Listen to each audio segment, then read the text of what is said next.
말씀은 등불과 같아서 저희들의 삶을 가는데 어두울 때, 특히 길을 찾지 못할 때 하나님의 등불을 켜고 우리들 삶을 살아가는데 부족함 없고 잘 찾아갈 수 있도록 도와주시옵소서. 그런데 하나님, 우리가 주님의 길을 갈 때 너무 많은 것들이 우리 어깨에 놓여 있습니다. 짐입니다. 이 짐들을 하나님께서 하나 둘씩 정리하라고 하오시니 이 시간 우리가 말씀을 듣고 우리의 삶 속에서 있는 무거운 짐들을 하나 둘씩 내려놓을 수 있도록 도와주시옵소서. 예수님의 이름으로 기도드렸습니다. 아멘. 여러분, 제가 가족처럼 생각하는 친구가 있습니다. 그 친구는 스페인의 산티아고의 그 순례길을 보통 야콥스백이라고 하죠. 야곱의 길이라고 하는데 이 길이 한 800km 정도 떨어졌어요. 이 길을 3번씩이나 걸었던 친구입니다. 그 산티아고로 가는 길이 프랑스 쪽에서 또는 스페인에서 포르투갈로 쪽으로 가는데 포르투갈 쪽에서 가는 그 길이 되게 험난한 산맥인데 그 길도 제 친구가 걸어갔던 친구입니다. 보통 누구나 다 그러는 것처럼 처음 이제 순례길을 떠나기 전에는 우리들이 많이 걷는 연습을 합니다. 그리고 떠나기 전에는 반드시 배낭에 자기가 이제 메고 갈 수 있는 그 물건들, 필요한 물건들을 담아 갑니다. 제가 이제 이 친구와 함께 순례길을 가려고 했는데 제 발이 평발 바닥이어서 저는 이제 포기했고 이 친구가 혼자 갔었습니다. 그래서 제가 이 친구의 순례길을 다 3번 여행을 마친 이 친구에게 제가 물어봤습니다. 도대체 너가 배운 것이 무엇이냐고 순례길에서. 그랬더니 이 친구가 하는 말이 가장 인생에서 배우는 것은 정말 필요한 것이 별로 없다라는 것입니다. 자기가 이 배낭을 메고 갈 때 처음에는 그나마 정리해서 갔는데 이게 메고 갈수록 무겁더라는 거예요. 그래서 이 무게를 이 친구가 도저히 감당할 수 없어서 하나 둘씩 내려놓는데 이제 마지막 3번째 갈 때는 거의 담아있지 않더라는 거예요. 쉐카트, 그 비자 카트하고 몇 가지밖에 없다라고 하는데 이 친구가 처음에 여행 가서 내려놓을 때 종이 쪽지 한 장이라도 내려놓고 싶더라는 거예요. 종이 한 장이라도 내려놓으면 그만큼 배낭의 무게가 가볍게 느껴진다라는 거였어요. 여러분, 제가 이사를 자주 해봐서 아는데 이사를 자주 하는 것 중에 가장 좋은 게 뭐냐면 필요하고 불필요한 것들을 갈라놓으면서 점점 짐을 줄이는 거예요. 근데 또 인간이 또 약해서 살다 보면 또 여러 개를 또 쌓잖아요. 그래서 이사를 자주 하는 것은 나쁘지 않다라고 생각해요. 야곱도 이제 하나님께서 약속하신 가나안 땅 자신의 고향을 되돌아갈 때 이 야곱도 이 귀한 길을 가면서 그에게 지금까지 불필요했던 짐들을 이제 그런 내려놓게 하시는데 그 짐들을 내려놓을 때 하나님께서 그 장애물이라고 하죠. 방해를 주시는데 그 방해물을 내려놓는데 이것이 다름이 아닌 인간관계였습니다. 보통 인간관계는 크게 2개의 인간관계로 나뉘어 있습니다. 혈연적 관계인 1차원적 관계와 타인과 맺은 2차원적 관계입니다. 1차원적 관계는 본인의 선택과 의지와 상관없이 주어진 관계로서 예를 들면 부모와 자식, 형제간들과의 그 혈연 관계입니다. 이렇게 혈연적으로 맺은 관계는 참말로 끊는 것이 쉽지 않습니다. 반면에 2차원적 관계는 이해타산적인 관계입니다.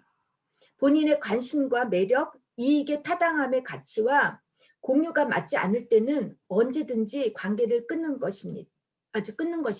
아주 쉽죠. 여러분도 알다시피 모든 생명체는 상호 의존적입니다.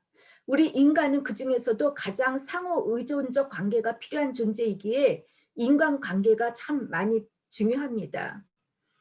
요즘처럼 SNS 시대가 발전할수록 인간관계의 관계를 보다 넓게 갖고 있습니다.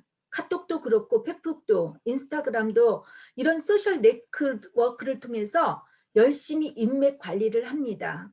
그런데 이런 인맥 어장을 관리하는 일이 일처럼 느껴지고 스트레스를 받는 분들이 요즘에 늘어나고 있다고 합니다.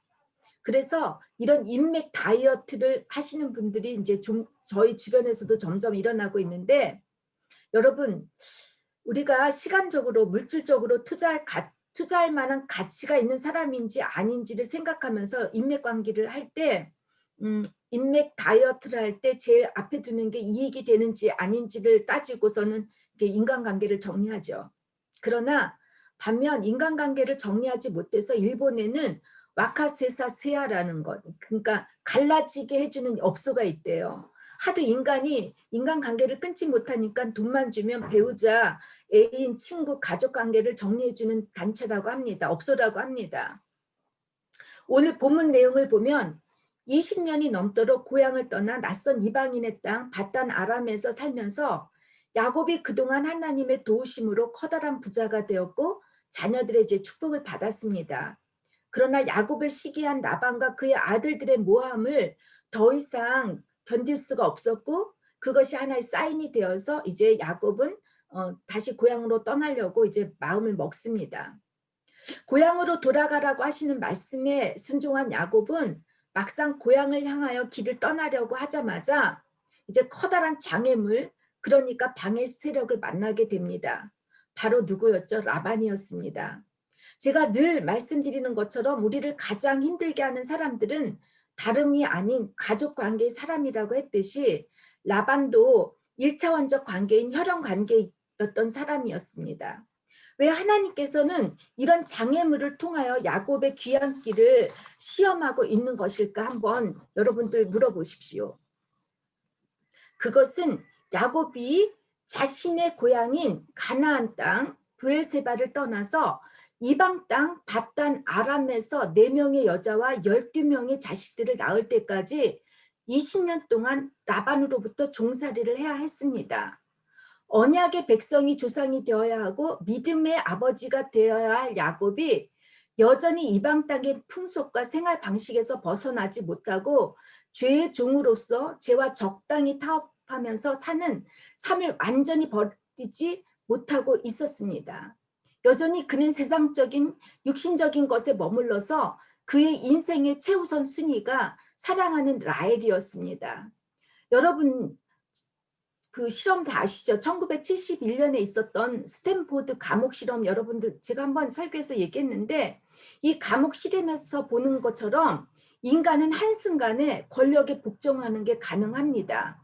뭔가 영혼이 쉽게 종이나 뇌로 변할 수가 있다고 한다면 20년 동안 라반의 종살이가 야곱의 삶에 어떤 영향을 미쳤을지 상상이 가지 않겠습니까? 야곱이 믿음의 조상이 되기 위해서는 이제부터 종이 아니라 하나님께서 계획하신 하나님의 언약의 백성으로 살아야 하는데, 여전히 그는 종으로서의 인식과 삶에 머물러 있었기에 하나님께서는 그가 과거의 종으로 이제 삶을 단절하라고, 청산하라고 이렇게 라반을 붙여주신 것입니다. 라반은 이기적 욕심에 사로잡혀 10번이나 야곱을 거짓말로 속이고 이용했던 사람입니다. 그는 43절에 보니까 여전히 딸들도 자신의 것이라고 하고 양떼도 자신의 것이라고 하고 야곱이 보이는 모든 것은 다 자신의 것이라고 할 정도로 아직도 자신이 주인인 양 야곱을 종처럼 대하고 있습니다. 또한 야곱을 죽일 수 있다라고 이렇게 엄포를 놓습니다. 언약의 주체가 되어야 할 야곱을 종의 근성에서 벗어나게 하시기 위해서는 하나님께서 야곱이 그동안 라반과의 맺었던 모든 과거의 관계들을, 그 고리들을 깨끗이 끊어버리시기를 원하셨습니다. 언약의 백성인 우리도 마찬가지입니다. 하나님을 인격적으로 만나고 하나님의 자녀로서 관계를 맺게 되면 우리의 인생의 방향이 바뀌어져 갑니다. 지금까지 우리가 세상과 짝하며 살았던 모든 생활의 방식과 태도들이 변하여야 합니다. 세상적인 삶에서 하나님께서 요구하시는 새로운 삶을 살아야 하기 때문에 우리의 오래된 잘못된 습관과 가치관, 또 성품이 달라져야 하고 우리가 맺고 있는 인간관계들도 새로워져야 합니다.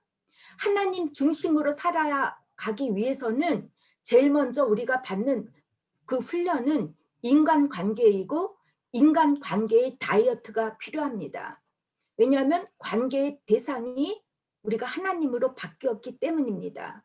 그러면 도대체 하나님의 자녀인 우리가 어떻게 하면 인간관계를 정리하고 청산해야 하는 것인지, 또 우리의 신앙에 방해가 되고 우리를 계속해서 시험하는 인간관계의 고리로부터 어떻게 하면 자유로울 수 있을지, 여러분 오늘 음, 있을지 우리 다시 이 말씀을 통해서 우리가 생각해 보겠습니다. 저는 설교를 준비하면서 이 물음에 대한 대답을 본문 말씀에 등장하는 야곱과 라헬을 통해서 봤습니다.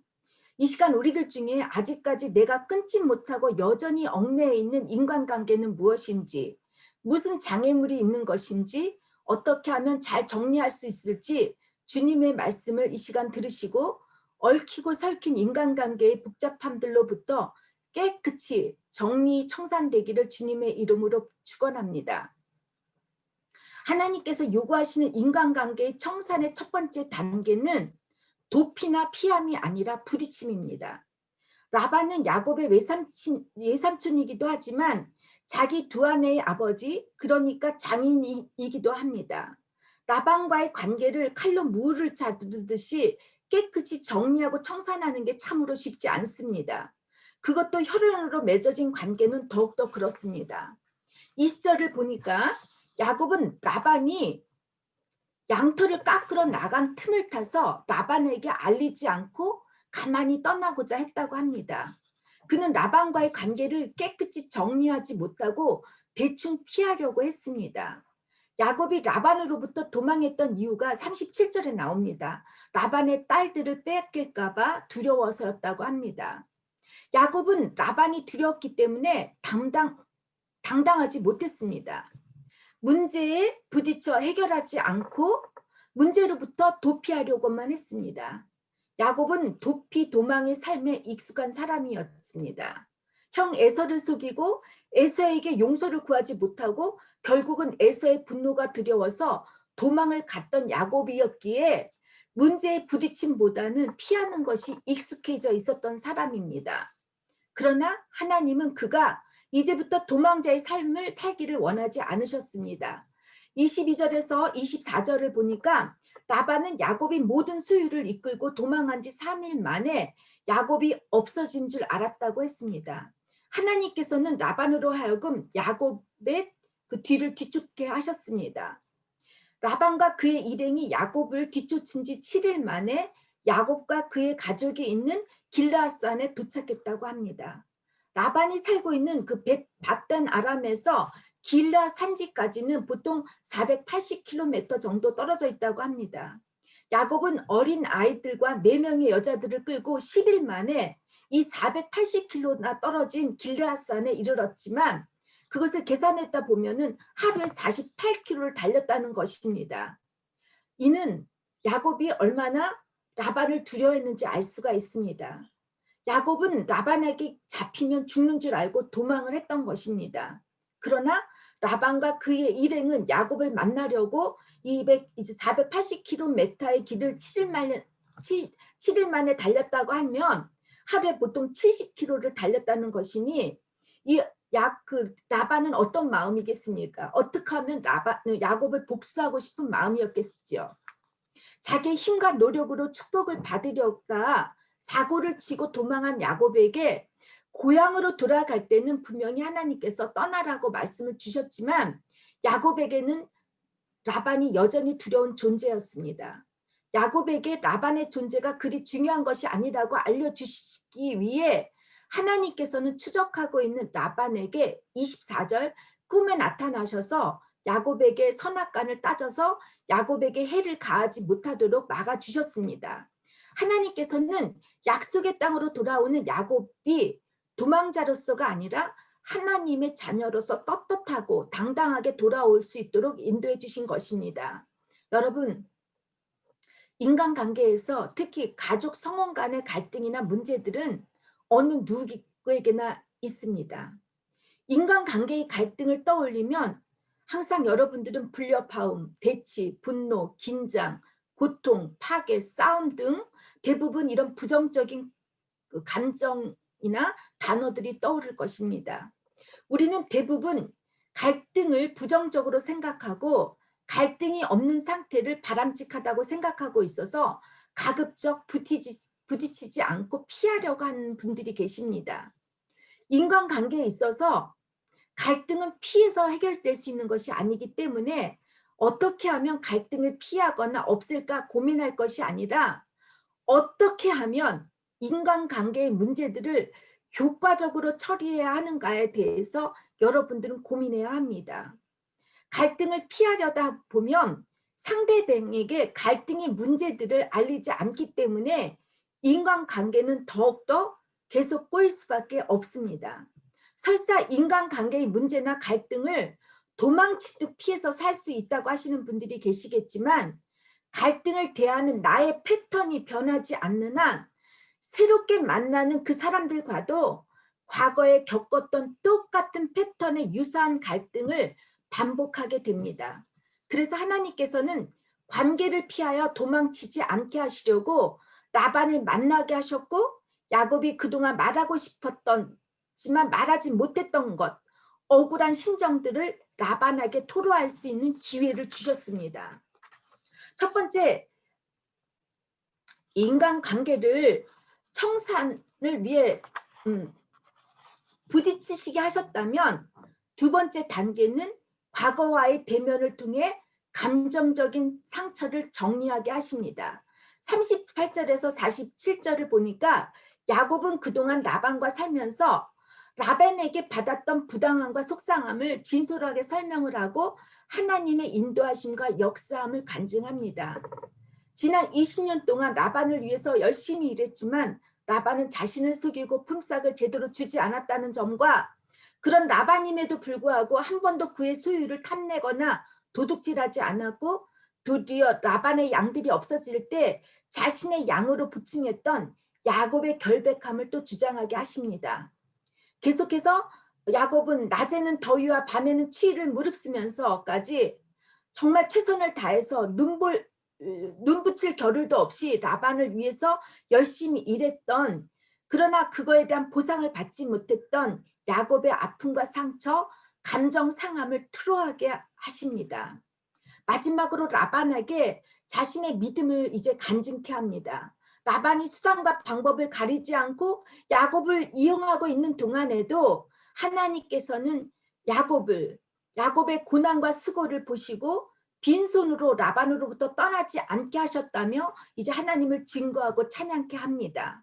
여러분, 우리가 인생을 살다 보면 과거와 현재가 끝없이 대화를 합니다. 몸은 이미 현재와 있는데 감정의 아픈 그 상처는 과거에 그 자리에 그 시간에 머물러 있어서 괴로워하시는 분들이 많습니다. 하나님께서 인도하실 그 가나안 땅에 가서 해야 할 사명이 있는데 우리는 여전히 과거에 머물러서 과거의 그늘에서 끝맺음을 갖지 못하고 아직까지도 상처로 마음이 상해서 회복되지 못하는 분들이 있습니다. 여전히 라반의 종으로 살고 있는 사람들입니다. 인생의 한 주기가 끝나면 그 문은 닫아야 합니다. 과거에 머물러 있으면 한치 앞을 나갈 수가 없습니다. 그리고 현재를 살 수가 없습니다. 감정적인 과거로부터 얽매여 있으면 점점 오물이 계속 쌓이게 되고 그 오물이 고통과 고통으로 괴롭히기 때문에 우리는 이런 모든 쇠사슬에서 벗어날 수가 없습니다. 하나님께서는 라반이 입을 통해 선과 악을 말하지 않도록 그의 입을 막으셨다고 합니다. 하나님 방식대로 언약의 백성인 야곱의 입술을 통해 무엇이 옳고 그른지를 알게 하셨습니다. 정죄와 판단의 언어로 말하지 않게 하셨고 있는 사실 그대로 야곱이 겪었던 관점에서 말하게 하셨습니다. 이 야곱이 사용한 대화의 기법을 보통 심리학적 표현을 빌리자면 묘사적인 언어라고 합니다. beschreibendes Wort. 상대방을 정죄하거나 비방하고 동기를 해석하는 것이 아니라 일어난 일들을 그대로 기술하는 표현법입니다. 저 역시 독일 교회에서 일을 하다 보면 독일 목사님들과 크고 작은 일들에 이렇게 부딪힘이 있습니다. 그럴 때마다 저는 이 묘사 기법의 대화 방식으로 문제에 대한 갈등을 풀려고 하는데 정말 많은 도움을 받습니다. 이 대화의 방식이 가장 좋은 것은 대화가 내 중심이 되면서 대화가 끝났을 때는 더 이상 과거의 속상함이나 상처, 아픔, 과거의 이런 감정들을 사라지게 합니다. 그와의 관계가 설사 끝이 난다 해도 인간관계에서 다시 자신감을 얻게 하고 감정 노동에 더 이상 시달리지 않게 하시는 것입니다. 여러분, 모든 인간관계는 부모나 자식, 부부도 마찬가지로 투자한 만큼 보상을 받으려고 합니다. 보통 누군가를 사랑할 때 행복함을 느끼는 이유는 상대방으로부터 내가 투자한 것에 뭔가 긍정적인 것이나 그런 보상을 받았기 때문입니다. 어쩜 보상을 크게 받는 것이 좋아서 인간관계에 열심히 물질을 투자하고 사랑과 애정을 투자하고 그리고 상대방의 존재 가치를 높여주는 이런 투자를 합니다. 그런데 본인의 투자의 노력만큼 만족감이나 행복감을 받지 못할 때 인간관계가 무너집니다. 인간관계에 스트레스를 받고 인간관계가 일처럼 느껴집니다. 상대방으로부터 기대한 성과나 만족을 얻지 못할 땐 더 큰 성과를 제공할 관계를 찾으려고 합니다. 새로운 대처 관계를 찾으려고 하죠. 남이면 보지 않고 만나지 않아도 되는데 가족이면 그 자리를 대체할 사람이 없습니다. 한국 중년 부인들은 남편을 대체할 사람이 친구 아니면 집에서 기른 강아지라고 하는데 정말 이게 슬픈 일 아니겠습니까? 그 누군가의 대처 관계를 찾을 것이 아니라 하나님과의 관계로 가족 관계 갈등과 문제를 풀어가야 합니다. 우리가 하나님의 언약의 백성이기 때문입니다. 얼마나 나는 하나님과의 소통이 잘 되고 있는지, 하나님의 말씀에 얼마나 순종하고 있는지 말씀과 기도를 통해서 그리고 건강한 공동체와의 나눔을 통해서 풀어가야 하는 것입니다. 보통 하나님과의 소통이나 교통이 잘 안 되시는 분들은 이상하게도 인간관계가 많이 꼬여있는 분들이 있습니다. 하나님과 나와의 관계는 곧 나와 인간관계의 전형적인 모습이기에 혹시 여러분들 중에 인간관계의 갈등이나 부부와 자녀와의 또한 의사소통 문제로 속상하신 분들이 계시다면 여러분들 평소에 내가 얼마나 하나님의 말씀에 비춰서 살아가고 있는지, 내가 얼마나 기도를 통해 하나님 소리에 귀를 기울이는지 뒤돌아보시기를 주님의 이름으로 부탁을 드립니다. 먼저 하나님과의 온전한 관계를 회복하실 때 여러분의 인간관계들이 잘 정리되실 거라고 믿습니다. 믿습니까? 제가 여러분들에게 늘 말했듯이 십자가는 나와 하나님과의 관계, 또 옆은 인간과 관계의 조화를 의미합니다. 이제 인간관계 정산을 위해 하나님께서 요구하시는 세 번째 단계는 죄의 대물림, 죄의 불순물을 완전히 끊어버리는 것입니다. 창세기 20장 24절에 이러므로 남자가 부모를 떠나 그의 아내와 합하여 둘이 한 몸을 이룰지로다 라는 그런 결혼의 원리에 대해서 말씀하고 있습니다. 아내와 합하여 하나가 되기 위해서는 가장 해야 할 일이 부모 곁을 떠나야 합니다. 떠나라는 말에는 첫째, 육체적으로 떠나는 것, 그러니까 지역의 거리를 두라는 것이죠. 둘째는 짐을 풀다라는 뜻이 있습니다.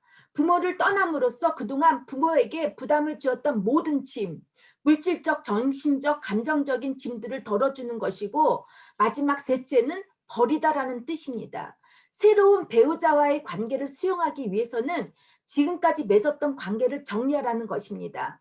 한마디로 부모로부터 재정적, 정서적, 육체적, 영적으로 독립해서 배우자와 함께 살라는 것입니다. 부모와의 관계를 청산하라는 것이 자칫 부모님을 내치라고 들릴 수 있지만 절대로 이렇게 생각하시면 오해입니다. 하나님께서는 분명히 십계명에 너희 부모를 주 안에서 공경하라고 하였습니다. 이는 부모님을 우리가 신처럼 떠받들라는 말이 아니라 부모님이 재정상, 건강상 어려울 때 자식으로서 부모님께 해야 할 의무입니다. 그것을 하라는 것입니다. 많은 가족 갈등의 원인들을 보면 이 과거로부터 받은, 또 부모는 그의 부모로부터 받은 세대 간에 끊지 못하고 계속 잘못된 패턴들이 사슬처럼 이어지고 있기 때문입니다. 라헬은 그의 아버지로부터 독립을 하지 못했고 아버지의 이기적 욕심과 거짓으로 계속 그 거짓을 계속 이어가고 있습니다. 그녀는 라반에게 애지중지했던 드라빔을 훔쳤습니다. 드라빔은 메소포타미아 사람들이 우상으로 섬기고 있는 일종의 가족 수호신이었습니다. 은이나 나무로 만들어져 있어서 크기도 다양했다고 합니다. 라헬의 훔친 드라빔은 낙타 안장에 숨길 수 있을 정도로 아주 작은 형태의 우상이었을 것입니다.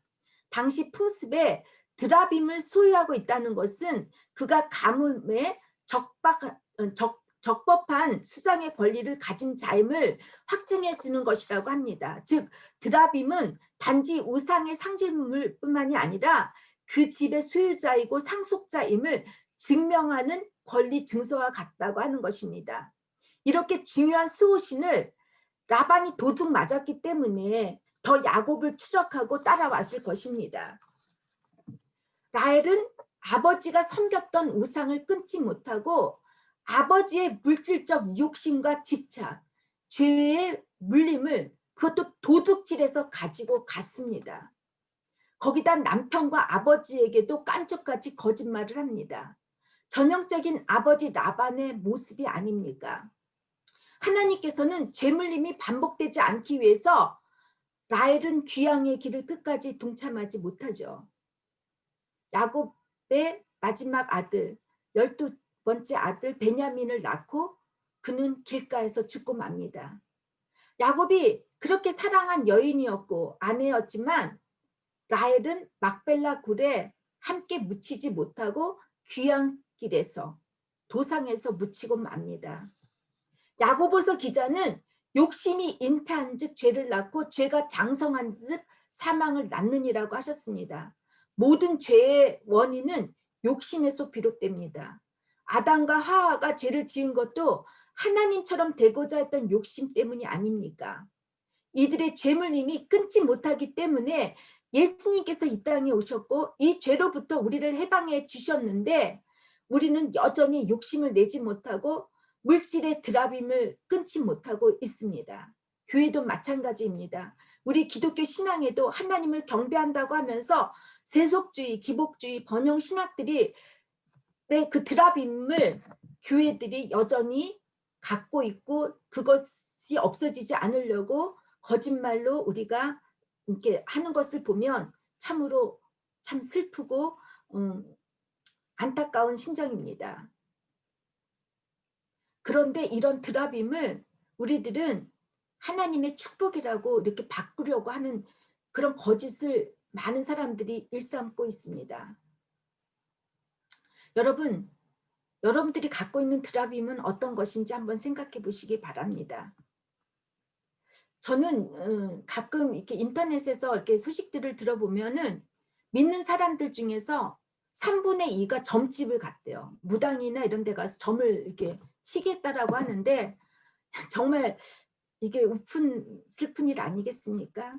우리가 하나님의 말씀은 우리의 등불이고 우리의 등대와 같이 우리를 비춰주는데 그 말씀을 우리가 믿지 못하여 무당에 가서 점을 보고 이렇게 한다고 합니다. 참 인생의 드라빔을 우리는 늘 놓지 않고 있기 때문입니다. 이 시간 여러분의 각자의 삶을 뒤돌아보면서 내 가족으로부터 여전히 대물림되고 있는 죄들은 무엇인지, 가족 관계로부터 아직도 물질적, 정신적 욕심과 기대감을 갖고 있기 때문에 끊지 못하고 있는 것은 아닌지 생각해 보시길 바랍니다. 부모님이 부자이면 부자일수록 자식들은 그 부모님으로부터 정서적으로도 독립을 못한다고 합니다. 그 부모님의 재산이 탐나기 때문이죠. 여러분들은 만약에 부모님으로부터 특히 시부모님으로부터 고통을 많이 받으시는 그 며느리들이 있는데 사실 부모님으로부터 받으려고 하는 욕심이 없으면 그 시부모님으로부터도 이렇게 마음고생을 많이 안 합니다. 여러분들이 솔직해지시기를 바랍니다. 하나님께 가까이 가는 하나님의 자녀인 우리들이 이런 모든 죄의 사슬들이 끊어져야 합니다. 아직도 해결되지 못한 여러분의 인간관계들로부터 예수님의 십자가의 능력으로 끊어져서 자유하시기를 주님의 이름으로 축원합니다. 믿습니까? 주님께서 여러분의 끊지 못하는 모든 잘못된 관계들을 끊어주실 것입니다. 마지막으로 제가 누가 쓴 글인지 모르지만 어떤 시를 봤는데 정말 그 시가 제 마음에 닿아서 이제 이 시를 마무리하면서 설교를 마치겠습니다. 떠나보내라. 그들이 당신의 삶에 행복을 가져오지 않는다면 떠나보내라. 그들이 당신을 깨우치거나 발전시키지 않으면 떠나보내라. 그들이 머무르지만 자라지 않는다면 떠나보내라. 그들이 당신에게 안전을 보장하여 스스로 발전하는 것을 막는다면 떠나보내라. 그들이 당신의 재능을 인정해주지 않는다면 떠나보내라. 그들이 당신의 존재를 소중히 여기지 않는다면 떠나보내라. 그들이 당신의 도약을 지지하지 않는다면 떠나보내라. 그들이 말하지만 행동하지 않는다면 떠나보내라. 그들이 그들의 삶에 당신을 위한 자리를 만들지 않는다면 떠나보내라. 그들이 당신을 바꾸려 한다면 떠나보내라. 그들의 필요가 당신 자신을 앞지른다면 떠나보내라. 동의보다 언쟁이 더 많다면 떠나보내라. 그들이 단순히 당신의 삶에 아무것도 더하지 않는다면 떠나보내라. 여러분, 떠나보내야 할 사람이 누구죠? 바로 나 자신의 과거의 나 자신, 변하지 않는 나의 자신의 모습을 여러분 떠나보내셔야 하겠습니다. 이 시간 제가 사랑하는 현석 형제님을 위해서 제가 다시 설교를 요약해 보겠습니다. Ich hätte gerne für Hyunsuk, ist da? Herr Hyunsuk? Ja, ich möchte mal kurz zusammenfassen, was ich heute Predigt gehalten habe. Ja? Damit wir in unseren Heimat zurückzukehren und Gott näher zu kommen wollen, gibt es mehrere Hindernisse und Blockade. Das hat mit zwischenmenschlicher Beziehung zu tun. Die Beziehungskonflikte sind unvermeidlich. Gott hat uns ein paar Modelle der Konfliktlösung durch die heutige Lesung gezeigt. Jakob hatte versucht, in Konfliktsituationen mit Flucht und Vermeidung zu reagieren. Aber Gott hat ihn nicht zugelassen. Er lässt ihn direkt in ungelösten Konflikt mit Laban geraten, weil Jakob ist nicht mehr sein Knecht, sondern er als der Stammvater Israels, Gottes Volkes sein sollte. Gott hat ihm eine Gelegenheit gegeben, Jakob als nicht Konfliktträger, sondern als Konfliktauslöser seiner bis jetzigen Verletzungen, Enttäuschungen, Hilflosigkeiten und Wünsche zu äußern, damit Laban ihn zu hören und ihn zu verstehen. Zweitens sollte man versuchen, sich die dunkle Seite der Vergangenheit zu nähern und erinnern, damit er mit seiner Vergangenheit abschließen und aussöhnen kann. Gott hilft ihm dabei und er heilt ihn. Drittens sollte man versuchen, immer wiederholten, die alten Familienmuster zu erkennen und davon zu bereien. Wir erkennen Parallelen zwischen Familienbeziehungen sowie zwischen Rahel und ihrem Vater. Unsere Kinder wiederholen meine Muster. Alles, was bisher nicht gelöst wurde, das wird von Generation zu Generation weitergegeben. Die belastete unsere Beziehung.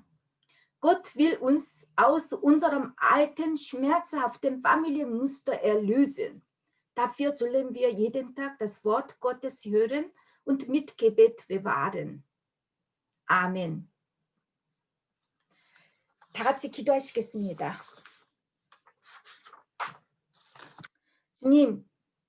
주님께 가까이 가기 위해서 우리가 정리해야 할 것들이 아직도 많이 남아 있습니다.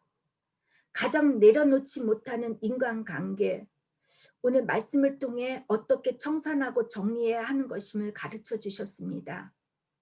주님, 모든 것을 다 내려놓고 더 내려놓고 떠나 보내는 저희들이 되게 하시고, 이 떠나 보냈을 때 하나님, 우리는 당신 한 분만으로도 살아가는 것이 기쁘고 감사할 수 있게 하여 주시옵소서.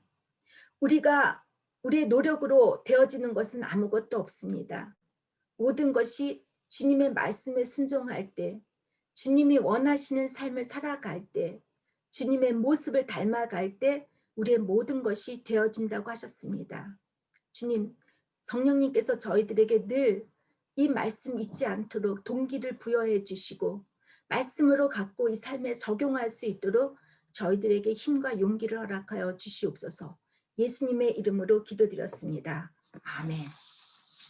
와 죽음에서 우리를 구원하시는 예수 그리스도의 은혜와 하늘과 땅을 지으시고 지금도 통치하시는 무한하신 하나님의 사랑과 성령의 감화와 감동하심과 교통하심이 이제로부터 영원히 함께 하시기를 간절히 축원하옵나이다. 아멘.